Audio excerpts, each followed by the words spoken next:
Welcome to Sun Moon Online School. Class 2 Math has started at Sun Moon Online School. Class 2 Math has started at Sun Moon Online School. Welcome to Sun Moon Online School. দ্বিতীয় শ্রেণীর আমাদের ছোট্ট বন্ধুরা Sunmoon online স্কুলে তোমাদের সবাইকে স্বাগতম। নিশ্চয়ই তোমরা ভালো আছো। প্রতিবারের মতো উপস্থাপনায় আছি আমি মৃণাল কান্তি পাল। আজ আমরা আলোচনা করব তোমাদের প্রাথমিক গণিত বইয়ের অধ্যায় 3 গুণ নিয়ে। ছোট্ট বন্ধুরা, আমরা গত পর্বে আলোচনা করেছিলাম তোমাদের গণিত বইয়ের 92 পৃষ্ঠা নিয়ে। তোমরা যারা ক্লাসটি যথাসময়ে দেখতে পারোনি, তোমাদের জন্য নিচে ডেসক্রিপশন বক্সে ক্লাসের লিঙ্কটি দেওয়া আছে, সেখানে ক্লিক করে ক্লাসটি দেখে নিও। আজ আমরা আলোচনা করব তোমাদের গণিত বইয়ের 93 পৃষ্ঠা নিয়ে। আজকের ক্লাসটিও তোমাদের জন্য খুবই গুরুত্বপূর্ণ এবং ইফেক্টিভ হবে। তাই চলো আর দেরি না করে আমরা ক্লাসটি শুরু করি। ছোট্ট বন্ধুরা, এই ক্লাস শেষে তোমরা গুণের নামতা বলতেও ও ব্যবহার করতে পারবে, ছবি বা কথায় বর্ণিত তথ্যের গাণিতিক রূপ দিতে পারবে, সেই সাথে দৈনন্দিন জীবনে গুণ সংক্রান্ত সমস্যা উৎসাহের সাথে সমাধান করতে পারবে। ছোট্ট বন্ধুরা, এবার তোমরা তোমাদের গণিত বইয়ের 93 পৃষ্ঠাটি খুলে নাও। এখানে দেখো লেখা আছে, আমরা এ পর্যন্ত যা শিখেছি তার উপর ভিত্তি করে 9 গুণের নামতা তৈরি করি। তো ছোট্ট বন্ধুরা, পূর্বের ক্লাসের মতো আমরা 9 নামতা তৈরি করার জন্য আমরা 100টি ডটের একটি চার্ট ব্যবহার করব। সেই সাথে এল আকৃতির একটি কাগজ ব্যবহার করে 9 নামতা তৈরি করব। এবার আসো আমরা 100টি ডটের একটি চার্ট এবং এল আকৃতির একটি কাগজ ব্যবহার করে 9 নামতা তৈরি করি।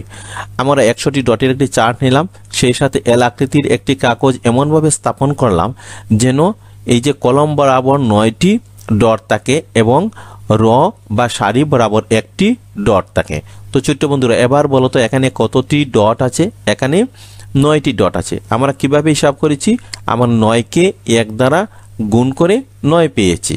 এবার আমরা এই আকৃতির কাগজটি আরও একটি কলাম ডানে সরিয়ে নেব। এবার বলো তো এখানে কতটি ডট আছে? এখানে আমরা এই ডটগুলো কিভাবে হিসাব করব? আমরা 9কে 2 দ্বারা গুণ করব। 9কে 2 দ্বারা গুণ করলে কত হয়? 18 হয়। অর্থাৎ এখানে 18টি ডট আছে। এবার আমরা এই আকৃতির কাগজটিকে আরও একটি কলাম ডানে সরিয়ে নিই। এবার বলো তো এখানে কতটি ডট আছে? এখানে ডট আছে 9 গুণ 3 সমান 27টি ডট। এল আকৃতির কাগজটিকে আমরা আরও একটি কলাম ডানে সরিয়ে নিলাম। এবার বলো তো এখানে মোট কতটি ডট আছে? এখানে আছে 9 গুণ 4 সমান 34টি ডট। তো বন্ধুরা, তোমরা একটু গুনে গুনে মিলিয়ে নিও যে ডটগুলো ঠিক আছে কিনা, তাহলে তোমাদের মনের কনফিউশন দূর হয়ে যাবে। এবার আমরা এই আকৃতির কাগজটিকে আরও একটি কলাম ডানে সরিয়ে নেব। এবার বলো তো এখানে কতটি ডট আছে? এখানে ডট আছে 9 গুণ 5 সমান 45টি ডট। এবার আমরা এই আকৃতির কাগজটিকে আরও একটি কলাম ডানে সরিয়ে নিলাম। এবার এখানে ডট আছে 9 গুণ 6 সমান 54টি ডট। এবার এই আকৃতির কাগজটি আরও একটি কলাম ডানে সরিয়ে নিলাম। এবার এখানে ডট আছে 9 গুণ 7 সমান 63টি ডট। এই আকৃতির কাগজটিকে যদি আমরা আরও একটি কলাম ডানে সরিয়ে নিই, তাহলে আরও 9টি ডট বৃদ্ধি পাবে। অর্থাৎ মোট ডট হবে 9 গুণ 8 সমান 72টি ডট।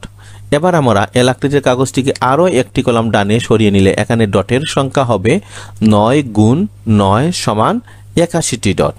এবার এই এল আকৃতির কাগজটিকে যদি আমরা আরও একটি কলাম ডানে সরিয়ে নিই, তাহলে এখানে মোট ডট হবে কতটি? 9 গুণ 10 সমান হবে 90টি। তো ছোট্ট বন্ধুরা, এভাবেই কিন্তু আমরা 9 নামতা তৈরি করে নিলাম। এবার সেই 9 নামতাটি কিভাবে পড়তে বা লিখতে হয় সে সম্পর্কে আলোচনা করি। তো এখানে আমরা উপরের দিকে এক একটি কলামে আমরা 9টি করে ডট রাখলাম এবং সারি বরাবর একটি করে ডট রাখলাম। এবার বলো তো এখানে কতটি ডট আছে আমরা কিভাবে লিখব বা হিসাব করব? আমরা এই 9কে যদি উপরের 1 দ্বারা গুণ করি তাহলে আমরা কত পাই? 9 পাই। তাহলে এখানে কতটি ডট আছে? 9টি ডট আছে। এবার যদি আমরা আরও একটি কলাম বৃদ্ধি করি তাহলে আমরা কিভাবে হিসাব করব বা কতটি ডট আছে এখানে আমরা কিভাবে বের করব? এই 9কে যদি আমরা উপরের 2 দ্বারা গুণ করি তাহলে 9 2 18টি ডট আছে। এবার যদি আমরা আরও একটি কলাম বৃদ্ধি করে নিই তাহলে আমরা এখানে কতটি ডট আছে কিভাবে লিখব বা কিভাবে হিসাব করব? আমরা এই 9কে 3 দ্বারা গুণ করব। 9কে 3 দ্বারা গুণ করলে কত হয়? 27 হয়। অর্থাৎ এখানে 27টি ডট আছে। এবার আমরা আরও একটি কলাম এখানে যুক্ত করলাম। এবার বলো তো এখানে কতটি ডট আছে এবং এই ডটের হিসাবটি আমরা কিভাবে লিখব? আমরা এই 9কে গুণ দিব 4 দিয়ে। 9 4 এ কত? 34। এবার আমরা আরও একটি কলাম বা 9টি ডট বৃদ্ধি করলাম। এবার এখানে ডট আছে 9 গুণ 5 সমান 45টি ডট। এবার যদি আমরা আরও একটি কলাম বা আরও 9টি ডট বৃদ্ধি করি তাহলে এখানে মোট ডটের সংখ্যা হবে 9 গুণ 6 সমান 54টি ডট। এবার যদি আমরা আরও একটি কলাম বৃদ্ধি করি অর্থাৎ আরও 9টি ডট বৃদ্ধি করি তাহলে এখানে মোট ডটের সংখ্যা হবে 9 গুণ 7 সমান 63টি। এবার যদি আমরা আরও একটি কলাম অর্থাৎ 9টি ডট বৃদ্ধি করি তাহলে এখানে মোট ডটের সংখ্যা হবে 9 গুণ 8 সমান 72টি। এবার আরও একটি কলাম আমরা বৃদ্ধি করে নিলাম এবং এখানে মোট ডটের সংখ্যা হলো 9 গুণ 9 সমান 81টি। এবার যদি আমরা আরও একটি এখানে বৃদ্ধি করে নিই তাহলে এখানে মোট কতটি ডট হবে এবং এই ডটের সংখ্যাকে আমরা কিভাবে গাণিতিক বাক্যে প্রকাশ করতে পারি? আমরা 9 গুণ 10 সমান 90 অর্থাৎ এইভাবে লিখে আমরা প্রকাশ করব। তো ছোট্ট বন্ধুরা আমরা 9 এর নামতাটি লিখে নিলাম। এভাবে তোমরাও 2 থেকে 3 বার এই 9 এর নামতাটি খাতায় সুন্দর করে লিখে নেবে। এবার আসো আমরা কিভাবে এই 9 এর নামতাটি পড়ব সেটি দেখে নেই। তো ছোট্ট বন্ধুরা প্রতি ক্ষেত্রেই নামতাগুলো একটি তাল বা রিদমের সাথে পড়তে হয়, তাহলে মনে রাখতে খুব সহজ হবে। এবার আসো তোমরা আমার সাথে সাথে 9 এর নামতাটি পড়ে নাও।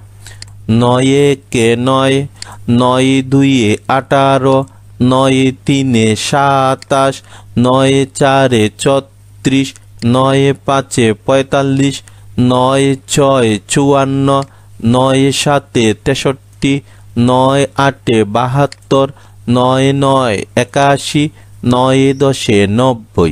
ছোট বন্ধুরা এভাবে তোমরা কিন্তু 3 থেকে 4 বার ভালো করে পড়ে নেবে এবং পড়ে নিয়ে তোমরা লিখেও নিবে, তাহলে তোমাদের কাছে এই 9 এর নামতাটি খুব সহজেই মনে থাকবে।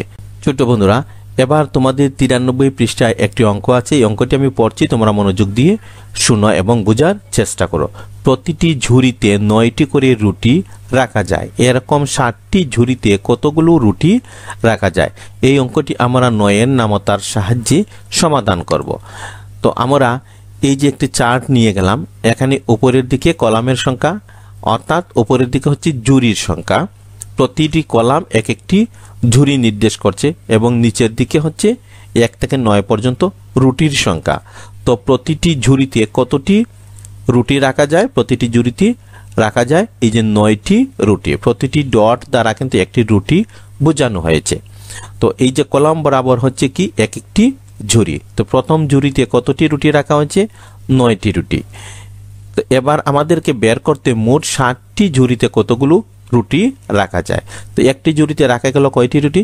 9টি রুটি। দ্বিতীয় ঝুড়িতে আরো 9টি, তৃতীয় ঝুড়িতে আরো 9টি, চতুর্থ ঝুড়িতে আরো 9টি, পঞ্চম ঝুড়িতে আরো 9টি, ষষ্ঠ ঝুড়িতে আরো 9টি এবং সপ্তম ঝুড়িতে আরো 9টি রুটি রাখা হলো। এবার বলো তো এখানে মোট কতগুলো রুটি হলো? আমরা এই 9 যোগ 9 সমান কত? 18। 18-এর সাথে 9 যোগ করলে পাই 27, 27-এর সাথে 9 যোগ করলে পাই 34, 34-এর সাথে 9 যোগ করলে পাই 45 এবং 45-এর সাথে 9 যোগ করলে পাই 54, 54-এর সাথে 9 যোগ করলে পাই 63। সুতরাং এখানে 63টি রুটি আছে। তো এটি আমরা বেশিরভাগ সময় ছোট যোগের ক্ষেত্রে কিন্তু আমরা করতে পারি। যখনই এই ঝুড়ির সংখ্যা বৃদ্ধি পাবে, একসময় যদি 200, 300, 500 ঝুড়ি হয়ে যায় তাহলে কিন্তু তোমাদেরকে এভাবে যোগ করে করে হিসাব করতে খুব জটিল হবে এবং সময় সাপেক্ষ হবে।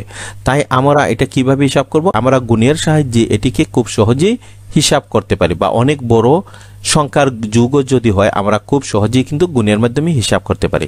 তো আমরা কিভাবে হিসাব করব? আমরা গাণিতিক বাক্যের মাধ্যমে হিসাব করব।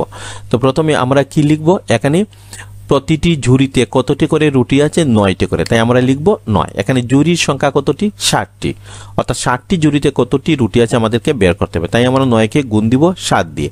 তোমরা যদি 9 এর নামতা শিখে থাকো তাহলে অঙ্কটি খুব সহজেই সমাধান করতে পারবে। 9 7 কত? 63। সুতরাং 60টি ঝুড়িতে 63টি রুটি রাখা যায়। ছোট্ট বন্ধুরা এই ক্লাস শেষে তোমরা কি শিখতে পেরেছো? এই ক্লাস শেষে নিশ্চয়ই তোমরা গুণের ধারণা লাভ করেছো এবং গুণ করতে শিখেছো। সেই সাথে তোমরা 9 এর নামতা কিভাবে পড়তে ও লিখতে হয়, সেই সাথে ব্যবহার করতে হয় তাও বুঝতে পেরেছো। আমরা আজ 93 পৃষ্ঠা নিয়ে আলোচনা করলাম। আশা রাখি এই ক্লাসটি তোমাদের ভালো লেগেছে। ক্লাসটি যদি তোমাদের ভালো লাগে থাকে তাহলে অবশ্যই লাইক, কমেন্ট এবং শেয়ার করে নেবে। তাহলে তোমাদের বন্ধু-বান্ধব বা আত্মীয়স্বজনরাও তোমাদের মতো ক্লাসটি দেখে উপকৃত হবে। ছোট্ট বন্ধুরা, এবার আসো বাড়ির কাজ। তোমাদের প্রাথমিক গণিত বইয়ে 93 পৃষ্ঠার 9 এর নামতা বাসায় বারবার অনুশীলন করবে এবং অঙ্কগুলোও কিন্তু বাসায় করে নেবে। ছোট্ট বন্ধুরা, তোমরা যদি আমাদের এই ক্লাসটি ফেসবুক পেজ থেকে দেখে থাকো তাহলে সানমুন অনলাইন স্কুল ফেসবুক পেজটি ফলো এবং লাইক করে নিও, এবং তোমরা যদি আমাদের এই ক্লাসটি ইউটিউব চ্যানেল থেকে দেখে থাকো তাহলে সানমুন অনলাইন স্কুল ইউটিউব চ্যানেলটি সাবস্ক্রাইব করে নিও। এতক্ষণ আমাদের সাথে ধৈর্য ধরে থাকার জন্য তোমাদের সবাইকে আন্তরিক ধন্যবাদ। ভালো থেকো, সুস্থ থেকো। পরবর্তী ক্লাসটি দেখার আমন্ত্রণ জানিয়ে এখানেই বিদায় নিচ্ছি।